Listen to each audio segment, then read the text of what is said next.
मोदी जो है उन्होंने कुछ कहा है, क्या मामला है, क्या विषय है, थोड़ा आप भी बताइएगा। 2 अक्टूबर को दशहरा है साहब, और हर साल दशहरे पे पूजन होता है और ज़िले के सब लोग आते हैं।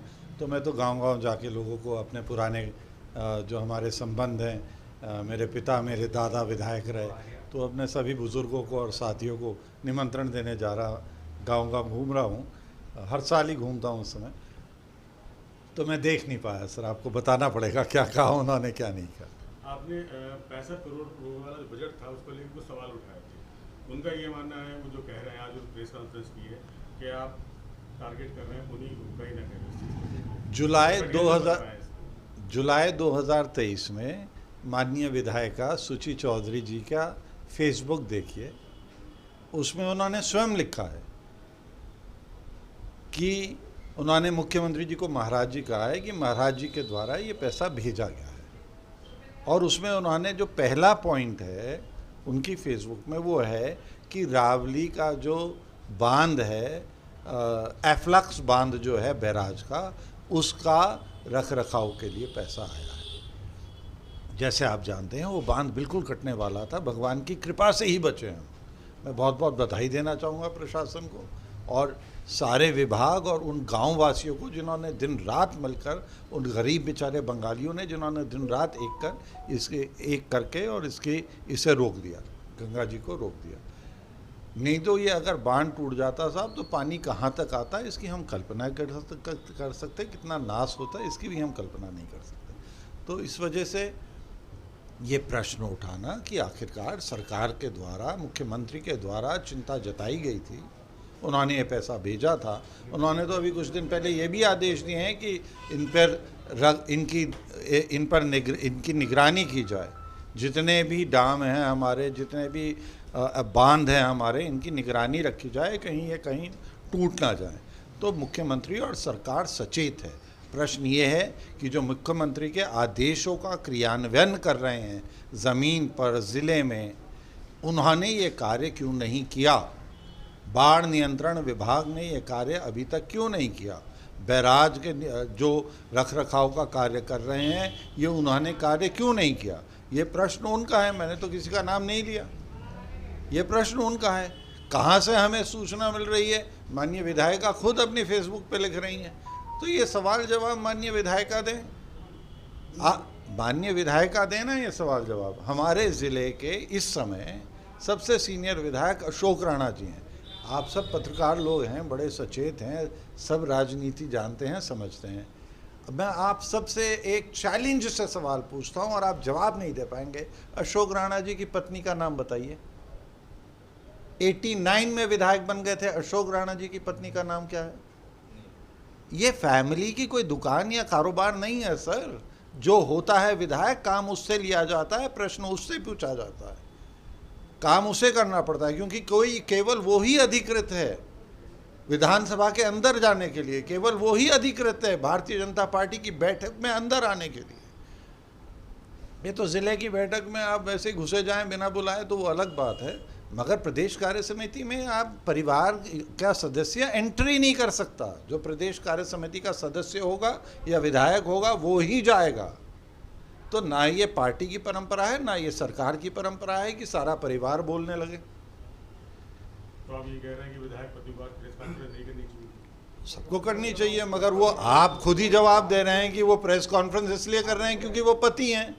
तो ये पतियों का कब से इसमें कब से परिवार का जोड़ हो गया, हमें तो समझ में नहीं आया। यानी कि उनकी आज की पीसी करना जो है पार्टी का संविधान उसके विपरीत है। निश्चित रूप से परंपरा के और नियमों के मैंने तो कभी नहीं देखा सर कि प्रदेश अध्यक्ष की पत्नी आ रही हैं या प्रदेश अध्यक्ष के पुत्र आ रहे हैं बैठक में। आज बड़े गंभीर आरोप भी लगाए, बहुत अच्छा गंभीर आरोप लगाए। दूसरी बात उन्होंने ये भी कहा, आपके जो आपके सपोर्टर हैं, कुछ सोशल मीडिया पर कुछ कमेंटबाजी हुई होगी कि अपनी सुरक्षा बढ़ा लें, सचेत रहें, इस तरह की बात आपकी जानकारी में आई है या नहीं? पहली बात तो ये है सर कि मेरा कोई सपोर्टर नहीं है। मैं 91 से भारतीय जनता पार्टी का कार्यकर्ता हूँ और मेरी पार्टी के जितने भी कार्यकर्ता हैं वो सब समकक्ष हैं। कुछ समय के लिए पार्टी हमें सिर्फ व्यवस्था चलाने के लिए कोई पद दे देती है। मैं भाग्यशाली हूँ सर, मैं एमपी बना, मंत्री बना, एमएलए बना, बार बार ये पद मुझे मिले। जब नहीं होते तो हम सब समकक्ष कार्यकर्ता हैं, हम में से कोई बड़ा नहीं है, कोई छोटा नहीं है। कुछ दिनों के लिए सिर्फ व्यवस्था के लिए हमें बड़ा मान लिया जाता है, केवल व्यवस्था चलाने के लिए। तो क्या आप सुरक्षा मेरा बढ़ाएंगे? कोई कार्यकर्ता नहीं है सर, हम सब भारतीय जनता पार्टी के कार्यकर्ता हैं। और केवल भारतीय जनता पार्टी के कार्यकर्ताओं को नहीं, ये तो हर बिजनौर के वोटर को, हर ज़िले के वोटर को, हर प्रदेश के निवासी को ये हक है कि वो पूछे कि ये 65 करोड़ रुपया जो माननीय मुख्यमंत्री जी ने यहाँ के गरीब किसानों के लिए भेजा था, उनकी भूमि कट रही है, उनकी कृषि भूमि कट रही है, उनके घर बह जाते हैं, उनके गांव बह जाते हैं कट कट के, ये क्यों नहीं लगा? कार्य के नाम पर हमें दिखाया जा रहा है एक प्लास्टिक की चद्दर, वो फट चुकी है, 1 साल पहले लगी थी, अभी फट गई है। उसे कह रहे हैं ये जियो ट्यूब है। साहब कुछ ही नाम दे दीजिए, वो फटी क्यों 1 साल में? जो 20 साल पहले मेरे टाइम पे ठोकर लगाई गई थी, जिसे इंग्लिश में कहते हैं बोल्डर स्टड, वो आज भी खड़े हुए हैं। वैसे बोल्डर स्टड क्यों नहीं लगे? 1 करोड़ रुपए में भी अगर एक स्टड लग जाता, 65 करोड़ से 65 स्टड अगर लग जाते तो इस जिले में कभी कटान ना होता। सिंचाई विभाग से आपने पूछा था इस बारे में? मैं तो प्रश्न पूछ रहा हूँ, जवाब मेरे ख्याल से आपकी बात बिल्कुल सही है कि जवाब तो सिंचाई विभाग को देना है। ये बेचारे बीच में ये क्यों उलझ गए? क्या बात है? कोई दाल में काला है क्या सर? आप ही बताएंगे। मैं क्यों बताऊं सर? मैं तो प्रश्न पूछ रहा हूं। मैं आपसे बिल्कुल सहमत हूं। उत्तर तो सिंचाई विभाग भी नहीं, सिंचाई विभाग के बाढ़ खंड द्वारा आना चाहिए था।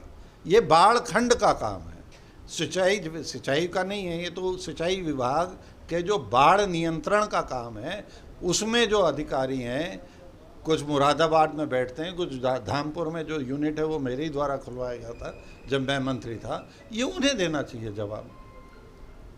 उसका क्रियान्वयन करना ना करना, उसकी डिटेल देना, ये उनका काम है। विधायक जी का ये कहना है, विधायिका जी का, कि ये 65 करोड़ तो इस तटबंध के लिए आया ही नहीं था, एमपी साहब को तो ये पता ही नहीं है। सही बात है, मगर उन्होंने ही अपनी फेसबुक में लिखा है। मैं आपको अभी भेज देता हूँ उनकी फेसबुक का लिखा हुआ, उनसे पूछिए या बताइए कि कृपया करके ऐसी सूचनाएं देके हम हमारे ज़िले की सीधी सी जनता को ऐसे भ्रमित ना करें।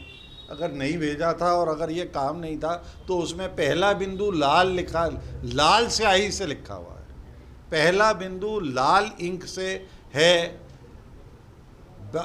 बैराज के तटबंध का रखरखाव। मैं आपको भेज दूंगा। आज की प्रेस कॉन्फ्रेंस के बाद क्या आप हाईकमान को शिकायत वगैरह करें, जो नाराजगी है इस बात को लेकर? ये प्रेस कॉन्फ्रेंस तरह के नहीं करनी चाहिए।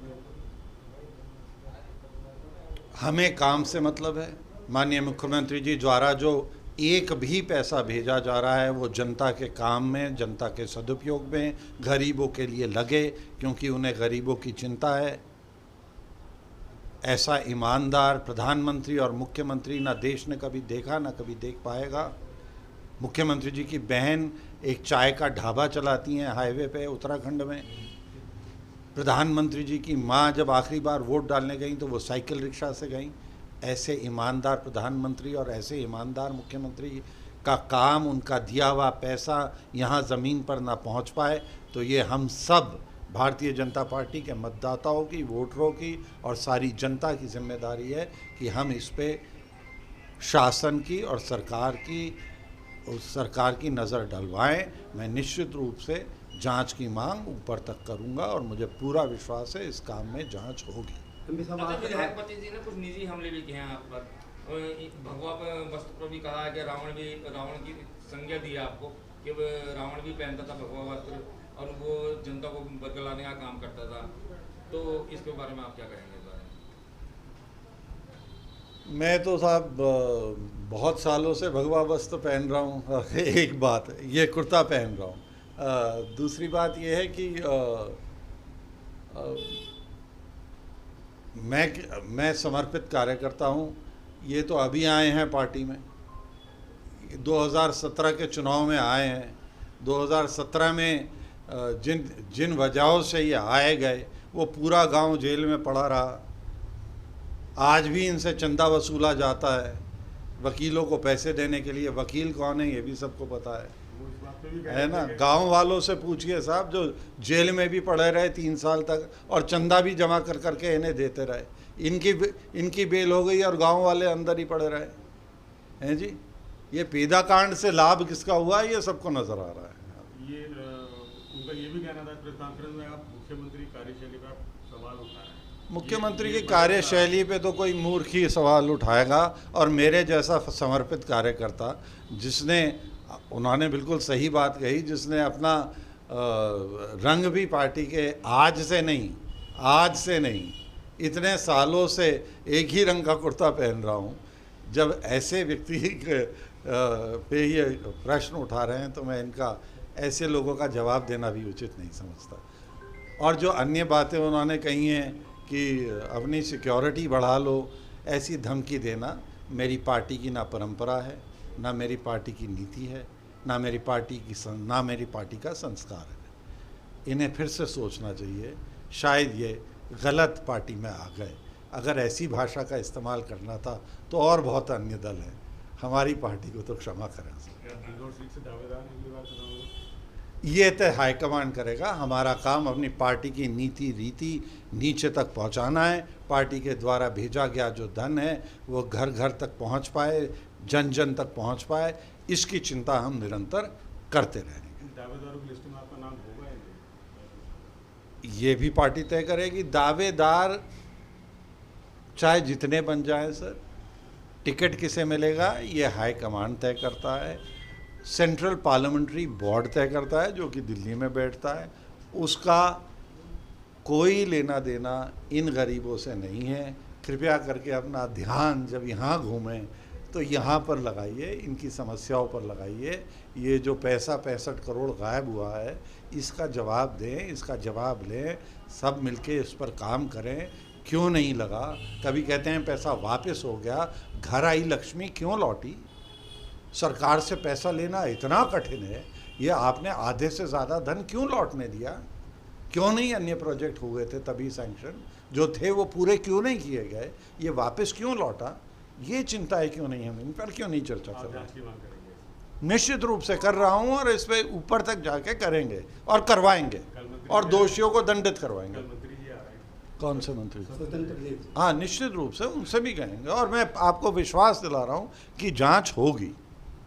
अच्छा, कहीं ये वजह तो नहीं रही कि आपको जनता चाहती है और उन्होंने बरसाती मेंढक कहा आपको कि आप लोग यहाँ पर टिकट की दावेदारी करेंगे तो उनका टिकट कट सकता है, तो इसलिए आपको बरसाती मेंढक कह के वो बौखला रहे हूँ और आप पर आरोप लगा रहा हूँ? मैं तो केवल इतना कहना चाहूँगा कि साहब, चुनाव हिंदुस्तान में पहली दफ़ा 1937 में हुआ था। वो चुनाव मेरे दादाजी जीते थे, उसके बाद बार बार मेरे पिताजी जीते हैं और उसके बाद मैं भी जीता हूँ। MP भी रह लिए, मंत्री भी रह लिए, विधायक भी रह लिए। आपके जो ज़िला का पुरातत्व अभिलेखन है उसके मुताबिक सहारनपुर का किला 400 साल पहले बन गया। अगर ऐसे पुराने इस ज़िले के रहने वालों को भी बरसाती मेंढक कहा जा रहा है तो आपकी परिभाषाओं का बहुत बहुत धन्यवाद।